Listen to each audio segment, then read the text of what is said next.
Hi, I'm Chang. I'm from VIA Value Investing Academy. Now, thank you for your patience for watching all the videos that I've sent it to you. I hope that you have learned quite a bit from it. So before I continue, now, by the way, just to let you know that this will be the last video for this series of videos. And let's go back to what we have learned from video number 1.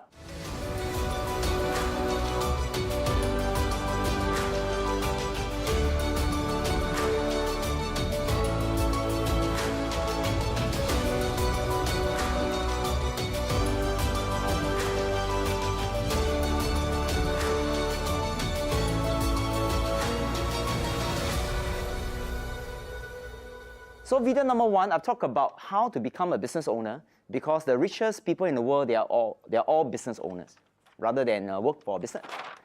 And the second thing is we have spoke about what kind of assets that are going to make us wealthier.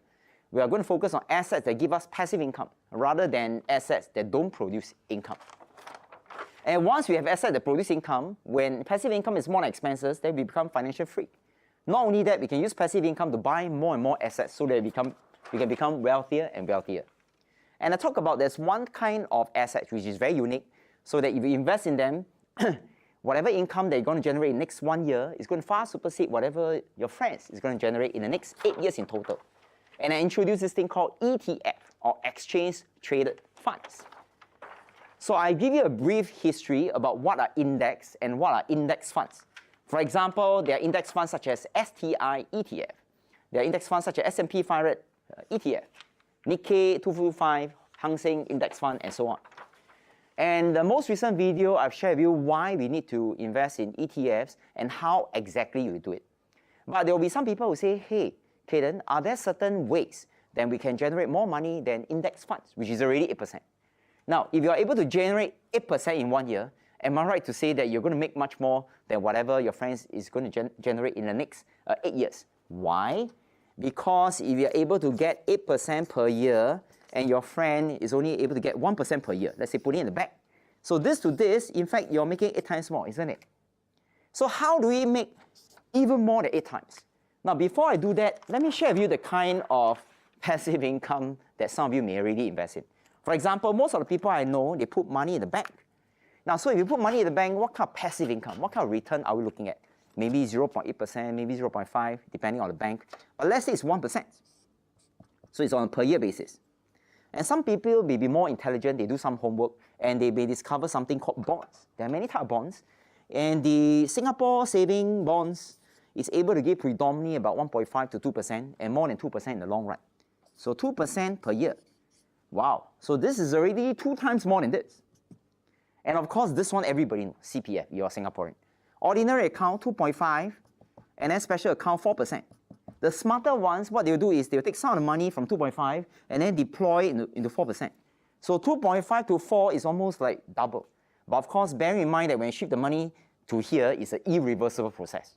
So if you are able to get 4%, it's actually 4 times more than putting in the bank. Bearing in mind that you cannot take it out. So 4 times.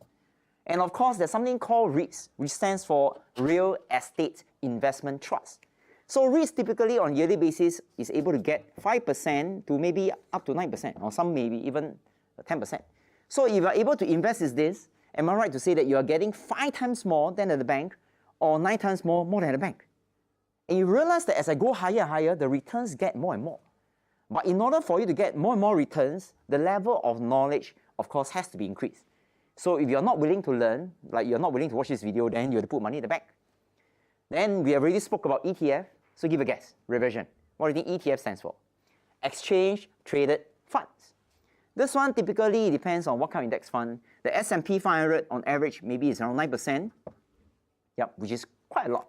So 9% is 9 times more than the bank, or even more.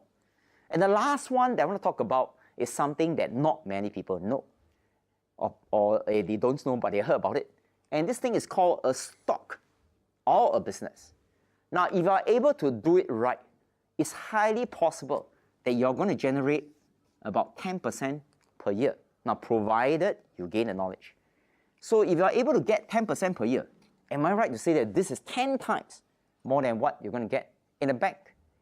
So now the question is, yeah, of all these lists, you say that, hey, Cayden, I'm going to invest in stock right now. So how do you go about it? Let me just simplify the process of how you can invest in a stock using a three-step process. And investing can be simple as A, B, and C. So how do you invest in a business? First thing, A stands for assess. You must be able to assess whether the business is a good business or a bad business. Now, if you invest in a bad business, you're not going to get 10%. You're probably going to lose all of your savings. So it's important for us to invest in a good business. But even if you assess and you found that the business is good, you're not going to pay at an infinite price. You want to buy it cheap. So in Singapore context, we call it cheap and good, which is why some people go to JB, have seafood, buy petrol, buy cigarettes, and so on. So in order for us to B, which actually stands for buy, we need to make sure that it's cheap and versus expensive. So if you are able to find a cheap and a good stock, then there's a high chance that you're going to make more money. So once you buy it cheap, the question is, what is really C? C is cash it out. Or sometimes people say sell it away. So you want to buy low, and you want to cash it out, and you want to sell high. So these are the three simple steps of you can own the business. Assess to buy a good business, cheap, buy it low, and then cash it out when it's very expensive. So now the question is, why is it important for us to buy a good business and not a bad business? Now this question may sound a bit common sense, but I can tell you most of the people that I know, they lose money because they couldn't differentiate between the good and the bad ones. Now in the Singapore Stocks Exchange, there are about 780 companies. But out of these 780 companies, in fact, most are crap. Now I think the Singapore Stock Exchange is going to kill me for saying this. So most of it doesn't work, they are bad business. And in the US, for example, there are 3,600 companies. Plus minus, it changes all the time. And for 3,600, maybe 50 companies are good, and then the rest are average or not so good. So can you imagine you go inside a stock exchange, invest in any company without any knowledge, and most of it are crap? So what's going to happen to your hard-earned savings? Now, you're going to waste all your money away. So why is it important for us to find a good business? Now, I'm going to share with you the last very important thing. Now, most people, when they invest in a stock, they couldn't differentiate between what is really a stock and what is a business. Now, let me explain to you what's the difference between these two. Now, remember, behind every stock is a business. So if you buy Starbucks stocks, you need to be aware that outside in the road, there are physical business. Starbucks is actually selling coffee. So the stocks that you buy, the Starbucks stock that you buy, actually have the physical business that's running. So if you own a stock, do you want the share price to go up or go down? Obviously, it's up. In order for the share price to go up in the long run, do you want a business to make money or lose money? Yeah, obviously the business has to make money. Now, what if happens if the business lose money or the business announce that, hey, today we're going to close? What will happen to the share price? Will the share price go up or down? Now, the share price is going to go down. So the most important question is, which one comes first? Will the share price go up first, then the business make money? Or the business make money first, then the share price go up? Now, let me give you a couple of seconds to think it through. If you are able to answer this question, then you may not lose money, then you'll make money. If you cannot answer this question, there's a high chance that most people is going to lose money. So what's the answer? The answer is when a business makes money, then the share price will go up. So this one has to happen first. Of course, there are some exceptions, but let's put the exception aside. Now, on the other hand, if the business keep losing money again and again, the share price in the long run eventually is going to go down. So what we are attempting to do using this ABC process is simply to find a good business. Once the business is good, you don't have to look at the stock price all day long. And some people believing that by just staring at share price every single day, the harder they stare, the share price is going to go up. Now, it's not going to work. And remember, use a simple ABC process, buy a good business. When the business is good, the share price will eventually go up. So for those people who spend most times analyzing the business, we call them investors. And for those people who spend most of the time looking at the stock price without understanding the business, or they start to predict stock prices, we call them speculators. And back to the very beginning of the video, remember, ask yourself, Bill Gates, the richest person in the world, which one will you look at? The business or monitoring the stock price? Li Ka-shing, the richest person in Hong Kong, which one does he look at? Does he look at the business first? Or do you see Li Ka-shing staring at stock price all day long, hoping that share price will go up? Obviously, he looked at the business. And Jack Ma, now some people mistook me for Jack Ma. So Cayden, Jack Ma, Cayden. Now, Jack Ma, who owns Alibaba, which one do you think he look at? Does he look at the business? Or does he look at the share price? Now, obviously, he look at the business.